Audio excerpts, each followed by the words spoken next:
Brennan said it first. 3 hours into the grinding advance across the Mercator Flats, with ash falling thick enough to blur the vision blocks and the main cannons still radiating heat from the morning's bombardment, he looked up from his loader's station with grease smeared across his forehead and said the words none of us wanted to hear. "The engine is talking." Colt laughed. Travis kept his hands on the driving controls and said nothing, which was Travis. I was running calculations for the next firing solution, chalk marks on the brass rangefinder housing, and I remember thinking that Brennan had finally cracked under the pressure of 17 straight days inside the hull. It happens. Men break in different ways out here, and hearing things that are not there ranks among the more common forms of dissolution. "It is saying my name," Brennan continued, and his voice carried that particular flatness that comes when someone is too tired to care how insane they sound. Over and over. "Brennan, Brennan, Brennan." "The engine is running at optimal," I said. "Check the fuel lines." He did not check the fuel lines. He sat there with his hands resting on the loading mechanism, staring at the floor where the deck plates vibrated with the conviction of Dust's heartbeat, and his lips moved slightly as if he were reading something written in that rhythm. The conviction of Dust. That was our tank's name, etched into the hull in letters worn nearly smooth by 3 centuries of service. A super-heavy war machine that had rolled across more battlefields than any of us had years of life. The Mechanicus priests who maintained her spoke of the vehicle's machine spirit with reverence that bordered on fear, and I had always assumed their caution stemmed from the complexity of her systems, the sacred antiquity of her construction. I had not considered until Brennan spoke that their reverence might have darker roots. Travis throttled down as we approached the designated rest. Coordinates, and the engine's roar diminished to a rumble that filled the crew compartment like the breathing of some vast animal sleeping beneath our feet.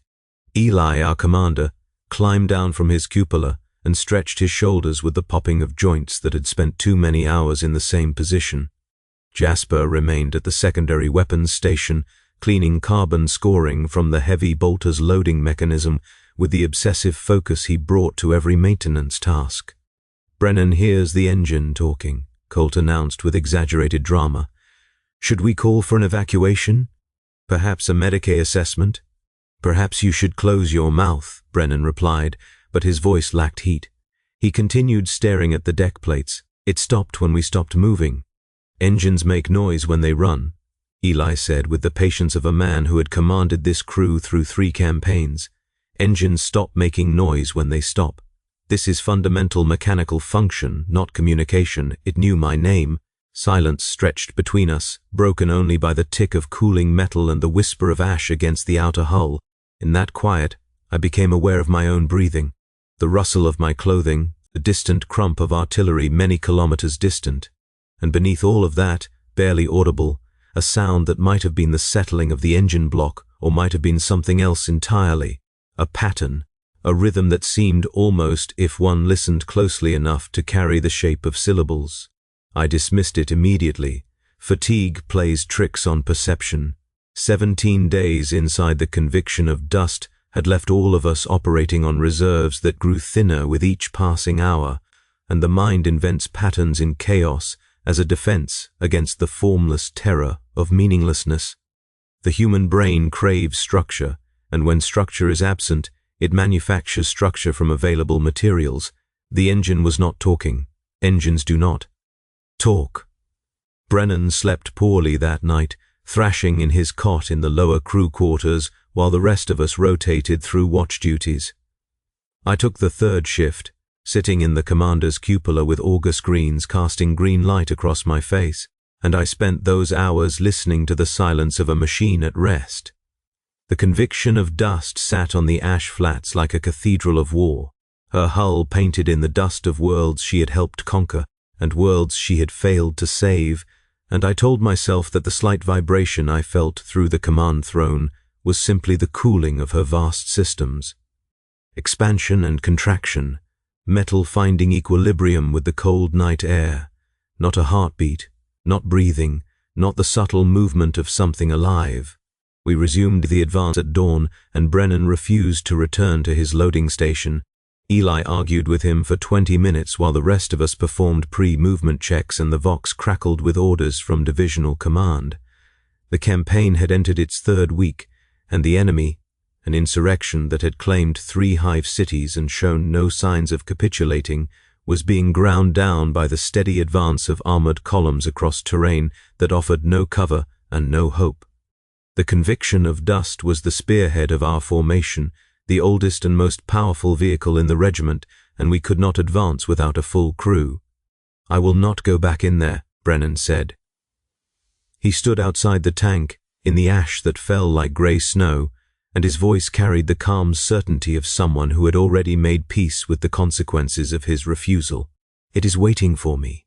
It wants me to come back." "The tank wants you to load shells," Eli corrected. "As do I. As does the Emperor. Get inside. The Emperor is not in that engine." Colt made a sound that might have been a laugh or might have been something else. He had been unusually quiet during the pre-movement checks, his hands moving through the maintenance rituals with a mechanical precision that suggested his mind was elsewhere. Now he stood at the sponson hatch, watching Brennan with an expression I could not read. "It talked to me too," Colt said. The words fell into the morning like stones into still water. Eli turned slowly, his weathered face arranging itself into the particular blank expression that meant he was suppressing something he would rather not express. Travis said nothing, which was Travis. Jasper continued cleaning the heavy bolter with methodical strokes of his oiled cloth. "Last night," Colt continued, "during my watch, the engine was off, but I heard it anyway. Like it was coming from the walls, from the hull itself." "What did it say?" I asked the question before I could stop myself, and immediately wished I had not. Colt's eyes met mine, and I saw something in them that I had never seen in all our months together as a crew. Fear, yes, but also something that might have been recognition. The look of a man who has finally found an answer to a question that has haunted him for a very long time. "It said my father's name," he replied. "It said the name of my father who died before I was born. A name I never told anyone. A name that exists in no record anywhere in the Imperium." The ash continued falling, somewhere in the distance. Artillery began its morning chorus, and the ground trembled with the impact of shells too far away to matter. Eli looked at his crew, his broken, exhausted, possibly delusional crew, and his jaw worked as he processed information that did not fit into any category he had been trained to handle. "Get in the tank," he said finally. "All of you. We have orders." We got in the tank. The advance resumed, and I found myself listening with an intensity that bordered on obsession. The engine's roar filled the crew compartment as it always did, a thunder that vibrated through the bones and made normal conversation impossible without the Vox beads that connected our headsets. I had spent months inside that sound, had grown so accustomed to it that I could differentiate between the rhythms of acceleration and the subtle variations that indicated mechanical wear. I knew this engine better than I knew my own heartbeat, and now I was listening for something else, something that should not exist. Hours passed. The conviction of dust rolled across the ash flats at a pace that would have seemed glacial to an outside observer, but felt urgent to those of us inside, each kilometer bringing us closer to the enemy fortifications that our reconnaissance had identified as the campaign's next objective. I performed my duties at the targeting cogitator, feeding coordinates to the main cannon and calculating trajectories that would reduce those fortifications to rubble, and I told myself that I heard nothing unusual in the engine's voice. Nothing unusual at all. Then Jasper stopped cleaning the heavy bolter. I noticed because Jasper never stopped cleaning the heavy bolter. It was his ritual, his meditation, the activity that kept his hands busy and his mind focused during the long stretches between combat actions. He had been cleaning that weapon for 6 hours straight, and now his hands were still and he was staring at the secondary ammunition storage with an expression of profound concentration. "Jasper," I said through the Vox bead. He did not respond. "Jasper, do you hear it?" His voice was barely a whisper, almost lost in the engine's roar. "It is saying numbers, coordinates. I think it is telling us where to go." I looked at my targeting cogitator, at the coordinates I had been feeding into the system for hours, and I felt something cold move through my chest, The numbers on my screen, the numbers I had calculated based on reconnaissance data and artillery tables and decades of accumulated gunnery experience, they were different from the numbers in the system. Someone had changed them. Someone had entered new coordinates. Without my authorization, without my knowledge, and the main cannon was now aimed at a target that did not appear on any map I had been provided. "Who changed my firing solution?" I demanded. "No one touched your station," Travis replied from the driver's seat. His voice carried its usual flatness, but there was something beneath it that I had not heard before. I watched everyone. No one moved. Then how? The Vox crackled with divisional command, demanding our status, and Eli responded with the appropriate codes and confirmations, while I stared at coordinates that should not exist. I pulled up the targeting overlay, trying to understand where the cannon was aimed, and the map that appeared on my screen showed nothing. Open terrain, empty ash flats. Except the overlay was flickering, and in those flickers I saw something else. Structures that did not appear on our reconnaissance images. Buildings that looked impossibly old, their architecture belonging to no tradition I recognized, arranged in patterns that made my eyes water when I tried to follow their geometry. The cannon was aimed at something that officially did not exist. I changed the coordinates back to the original target. I watched them shift on the screen, the numbers rearranging themselves into the proper sequence, the targeting reticle moving to center on the enemy fortifications we had been assigned to destroy. I confirmed the changes 3 times, verified them against my chalk marks on the brass housing, and then I looked away for precisely 15 seconds to check a secondary system. When I looked back, the coordinates had changed again. "Stop the tank," I said. "We have orders," Eli replied. "Stop the tank." Something in my voice must have communicated what my words could not, because Travis throttled down, and the conviction of dust ground to a halt on the ash flats. The engine's roar diminished to a rumble, and in that diminished sound, I heard it for the first time. Not Brennan's imagination. Not Colt's grief-driven hallucination. Not the product of 17 days without adequate rest. A voice, coming from the engine, speaking words that I understood even though they were in no language I had ever learned. It said, "This is where we must go." The silence that followed lasted precisely 12 seconds. I know because I counted, my mind latching onto the measurement as a defense against what I had just experienced. 12 seconds of every crew member frozen at their station, staring at walls and floors and instruments as if they could see through the metal to the thing that lived beneath. Eli broke the silence. "Did everyone hear that?" 6 voices answered in affirmation. The conviction of dust sat on the ash flats, and something inside her waited for our decision. We did not discuss it. There was nothing to discuss, really. No framework of training or experience that covered this particular scenario. No protocol for what to do when your vehicle begins issuing orders in a voice that resonates through metal and bone. Eli tried to raise divisional command on the Vox, and received only static. Travis attempted to restart the engine and found that it would not turn over. Brennan refused to touch the loading mechanism, and no one blamed him. I pulled out the maintenance logs. Every Baneblade class vehicle carried a physical record of its service history, a leather-bound tome that was supposed to contain entries from every tech priest who had ever performed repairs and every crew who had ever served aboard. The conviction of Dust's log was 3 centuries old, its pages yellowed and crumbling at the edges, its earlier entries written in a formal script that modern readers struggled to pass. I had never read it. In 18 months as targeting officer, I had never once thought to examine the history of the machine I called home. The log was the province of the Mechanicus, sacred text that common soldiers touched only when absolutely necessary, and I had accepted that boundary without question.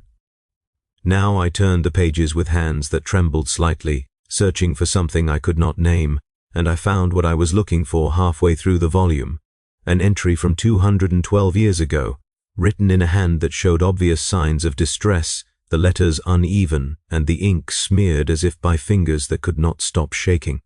7th crew to report auditory phenomena, the entry read. Machine spirit communication theory abandoned following investigation.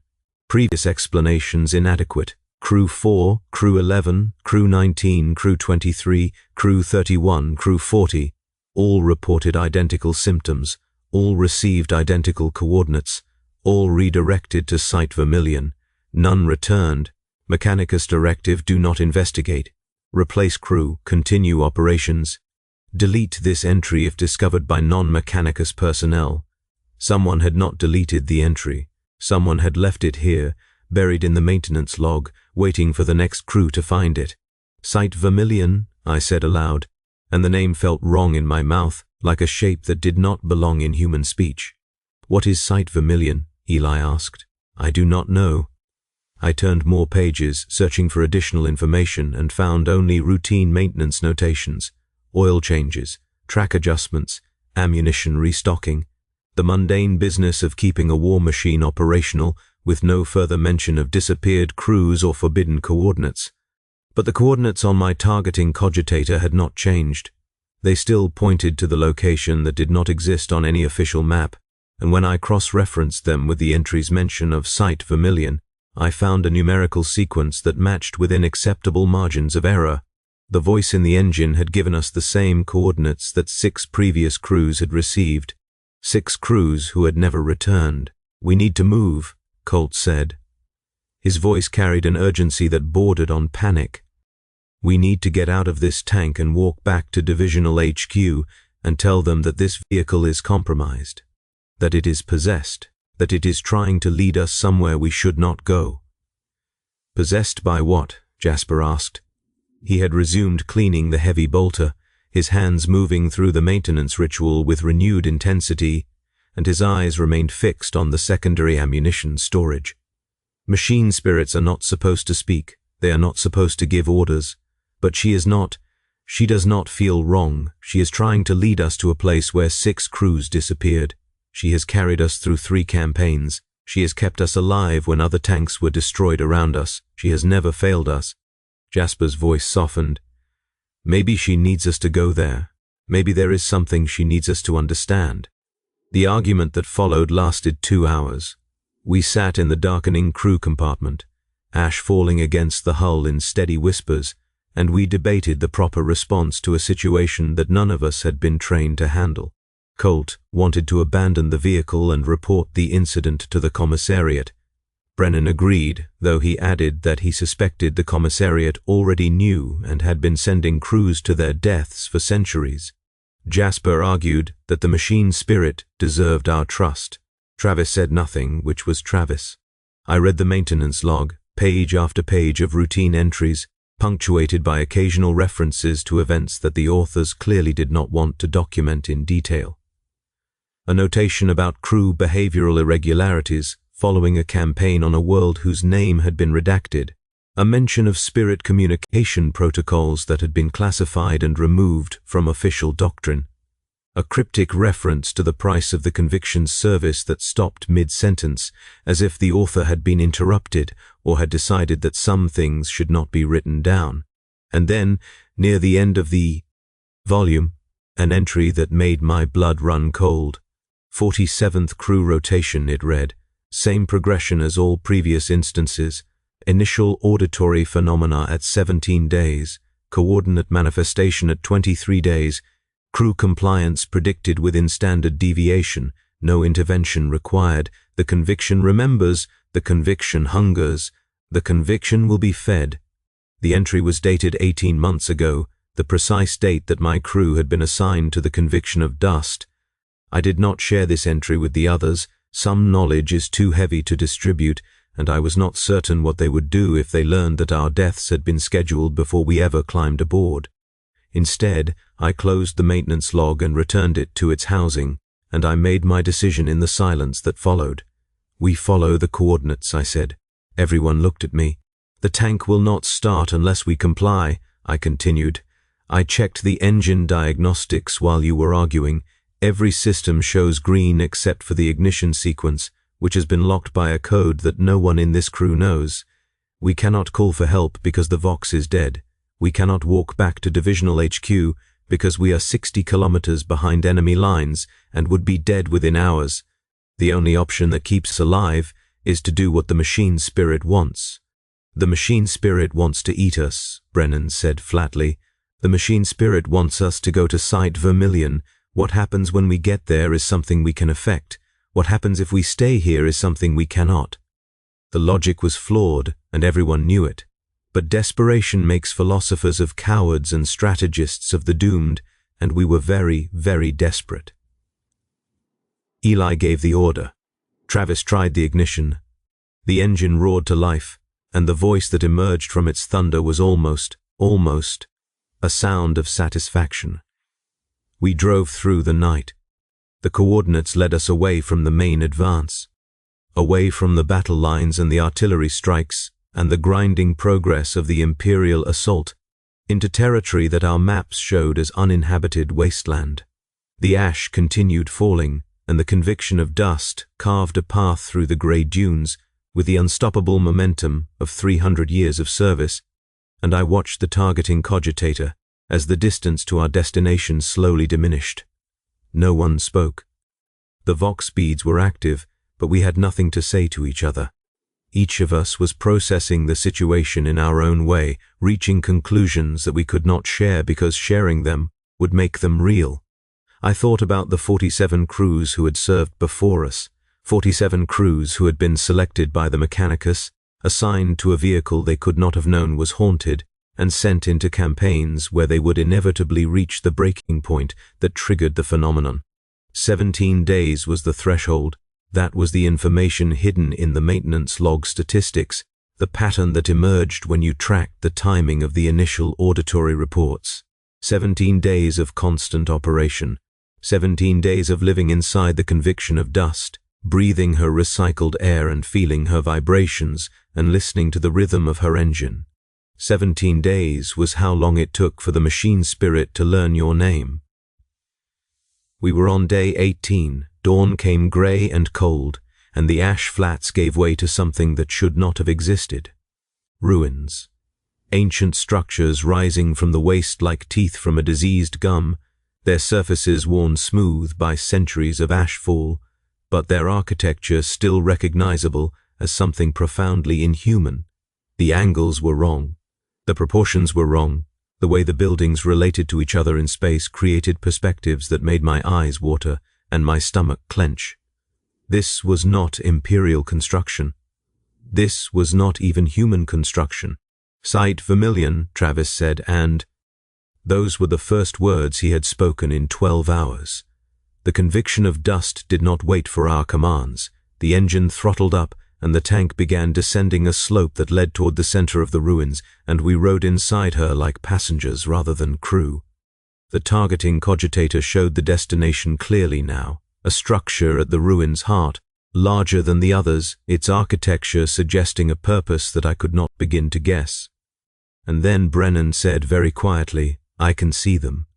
He was looking through the sponson viewport, his face pressed against the armored glass, and his expression carried a wonder that had no place in that moment. I moved to join him, and I saw what he saw, and I understood why the previous crews had never returned. They were still here, figures in the streets of the ruins, figures wearing the uniforms of Imperial tank crews, standing motionless in the ash, their faces turned toward the approaching conviction of dust. Dozens of them, perhaps hundreds. They lined the route that the tank was traveling, and their eyes glowed with the same light that pulsed in the depths of the conviction's engine. "Those are the previous crews," I said, and my voice sounded very far away.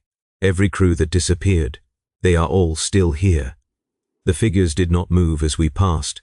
They simply watched, their expressions blank, their bodies showing no sign of the decay that should have claimed them after decades in this wasteland. They were preserved, they were maintained. They were kept, like fuel reserves waiting to be consumed. "What do they want?" Colt asked. The voice from the engine answered him. "They want to go home. They want to be free. They want what I promised them." "What did you promise them?" "Purpose." The conviction of dust stopped before the central structure, and the engine fell silent, and the hatch opened without any of us touching the controls. Outside, the crew members of 47 previous rotations waited in perfect silence.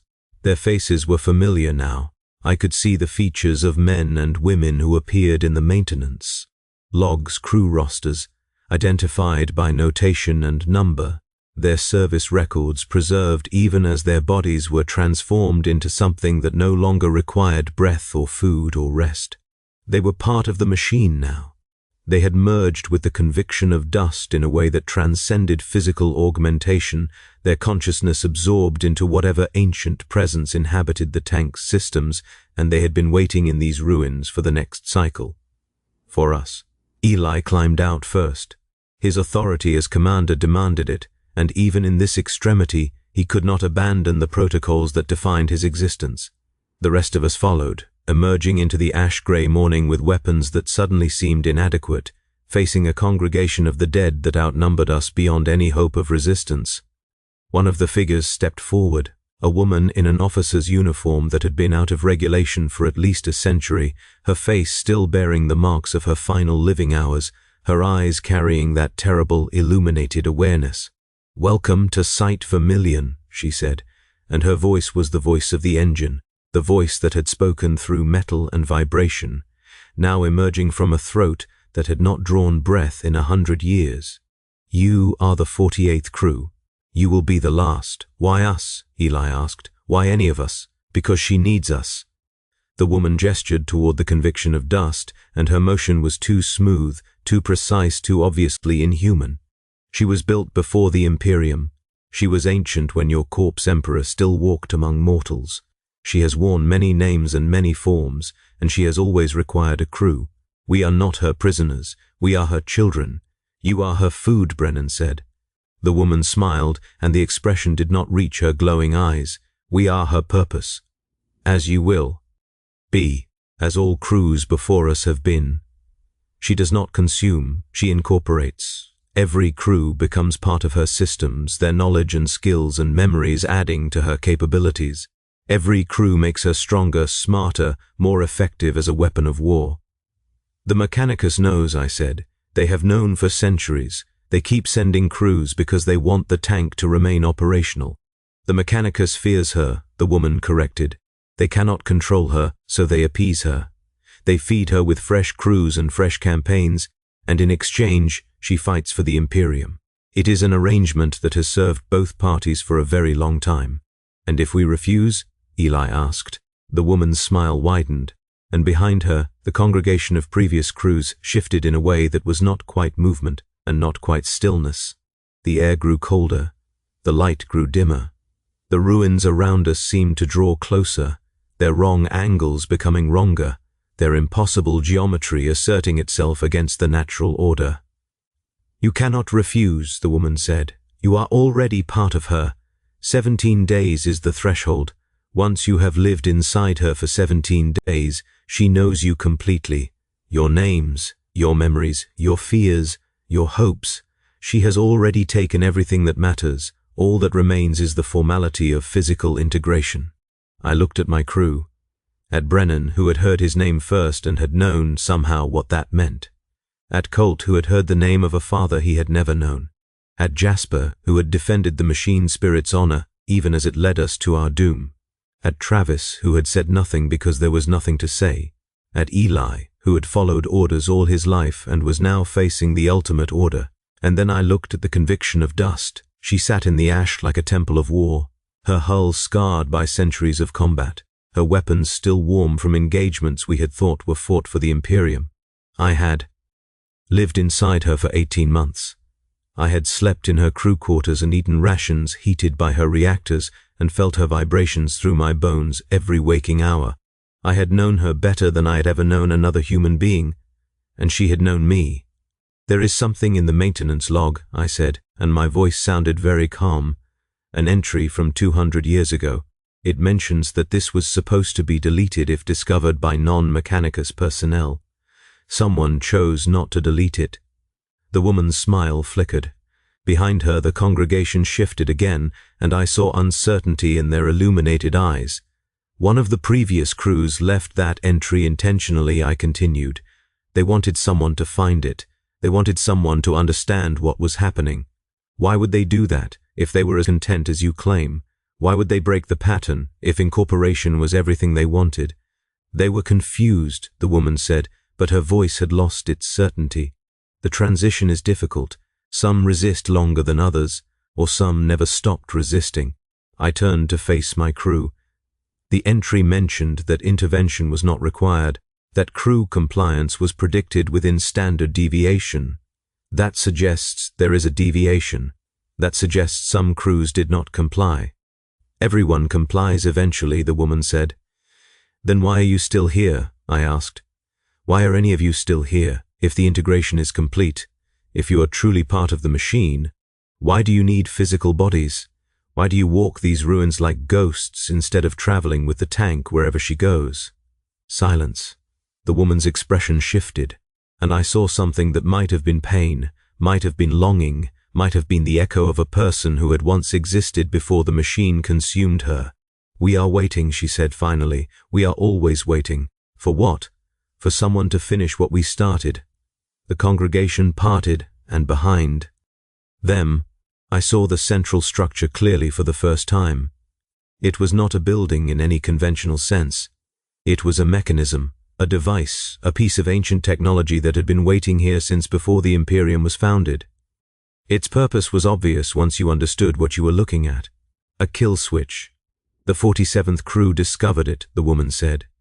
They spent their final hours trying to activate it. They failed, but they left the log entry, hoping that someone else would succeed where they could not.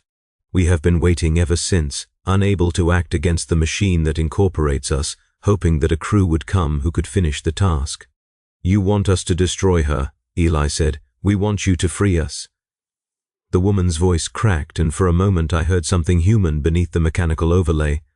We want to die. We have wanted to die for centuries.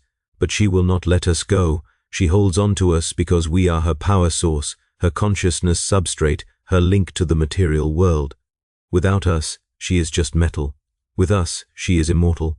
The mechanism hummed in the morning air, ancient systems awakening after centuries of dormancy, responding to the presence of living crew members who had not yet been fully incorporated. The activation sequence required biological input, hands and eyes and voices that still belong to their original owners. We could shut her down. We could end 3 centuries of horror, free the souls of hundreds of crew members, and prevent the Mechanicus from ever using this abomination again. Or we could refuse and become part of her forever. Eli looked at each of us in turn. His eyes lingered on mine, and I saw that he had already made his decision. Jasper, he said, you argued that she deserved our trust. What do you say now? Jasper had stopped cleaning the heavy bolter when we exited the tank. His hands were empty, hanging at his sides, and his face carried an expression I had never seen on him before. Grief, perhaps, or acceptance. She is beautiful, he said softly. She is the most beautiful thing I have ever been part of. But beautiful things can still be wrong. And she is very, very wrong. Travis? Travis said nothing, but he walked toward the mechanism and he placed his hand on the activation panel, and that was answer enough. Brennan? I heard my name in her engine, Brennan said. I knew what that meant. I knew from the first moment that she was marking me for consumption. I just did not want to believe it. Colt? My father died before I was born, Colt said. The only way she could have known his name is if she was there when he died. If she has been doing this to families for generations, consuming crew members and learning everything about them, including their children who do not yet exist. His voice hardened. End her. Eli nodded. He walked to the mechanism, and he began entering the sequence that the maintenance log had contained in coded form, the activation protocol that the 47th crew had discovered and documented and preserved for whoever came after. The conviction of dust screamed. The sound was not audible. It came from somewhere deeper than hearing, somewhere in the places where consciousness touched machinery and metal remembered the blood that had been spilled inside it. The congregation of previous crews convulsed, their bodies jerking in unison, their mouths opening in silent echoes of that terrible scream. And then they began to dissolve. I watched 100 years of stolen lives coming apart, their physical forms dissipating into light and ash, and something that might have been prayer. The woman who had spoken to us was among the last to go, and as she faded, Her expression shifted from pain to something that might have been peace. "Thank you," she whispered. "Tell them to stop making crews. Tell them she will not work without us. Tell them—" She was gone. The mechanism completed its cycle, and the conviction of dust died. I felt it happen. After 18 months inside her systems, after 17 days of having my name learned, and my memories catalogued and my consciousness prepared for absorption, I felt the moment when her machine spirit, her true machine spirit, the ancient presence that had been hiding behind the facade of Imperial engineering, finally stopped. The engine would never start again. The weapons would never fire. The 3 centuries of service were over, and the Imperium had lost one of its most powerful war machines, but hundreds of souls were free. We walked back to Imperial lines. It took 4 days, and we nearly died twice, once to an enemy patrol, once to the ash storms that swept the flats every afternoon. When we finally reached Divisional Command, we were half-starved and barely coherent, and the story we told was received with the skepticism it deserved. The Mechanicus sent investigators to Site Vermilion. They found the ruins and the mechanism and the remains of the conviction of dust. Their report was classified at the highest level, and we were instructed never to speak of what we had experienced. But the tank was not replaced.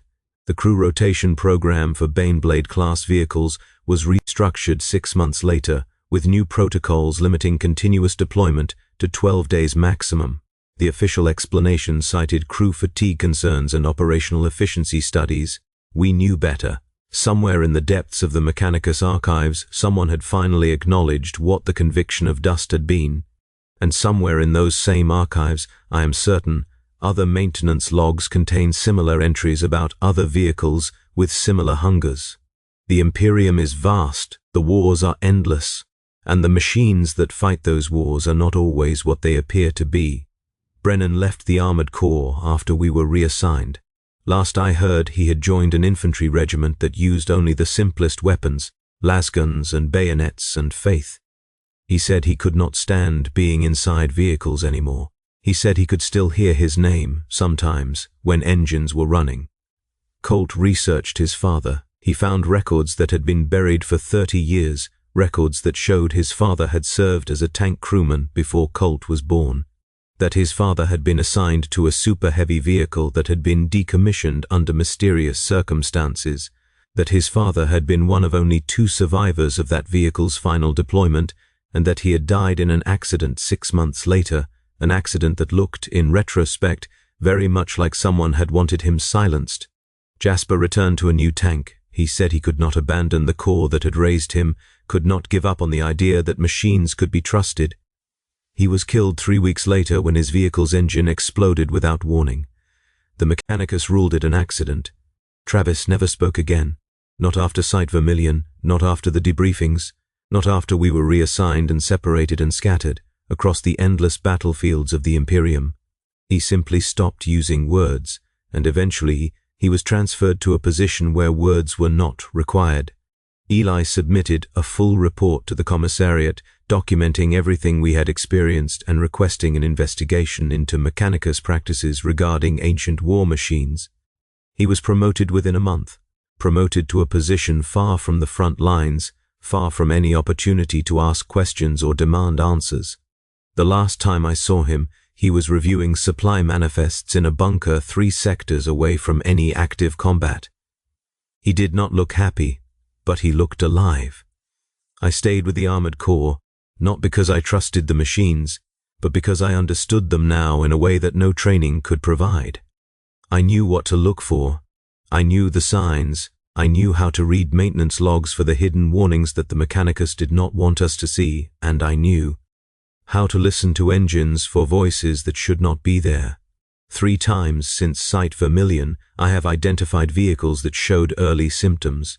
3 times I have arranged for those vehicles to be damaged beyond repair before they could claim new crews. The Mechanicus has noticed the pattern. They are watching me now, waiting for proof that I am sabotaging holy machinery. I do not care. The conviction of dust is dead, and her crews are free, and I will spend whatever remains of my life ensuring that other ancient hungers are not fed. This is the purpose I have found. This is what 17 days inside that monster taught me. Sometimes on quiet nights I still hear the engine running. I still hear my name being called in the rhythm of pistons and the song of fuel lines and the percussion of firing chambers. The conviction of dust is dead, but the memory of her voice is not, and I suspect it never will be. She knew me too well, she learned me too completely, and some of what she planted in my mind will remain until I die and beyond.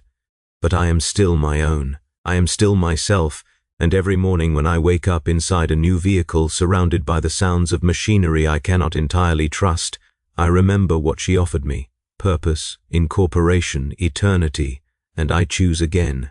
I choose to be free. I choose to help others stay free. I choose to listen for voices in engines and silence them before they can learn anyone else's name. The crew of the 48th rotation did not disappear. We came back. We spoke the truth, even though no one wanted to hear it. And somewhere in the ruins of Site Vermilion, the mechanism we activated still stands, waiting for the next ancient horror that needs to be unmade. The Imperium does not acknowledge what lurks in its oldest weapons. The Mechanicus does not admit that their sacred machines contain appetites beyond their understanding. The soldiers who crew these vehicles do not know that they are feeding something with every day they spend inside, but I know, and I will never stop fighting.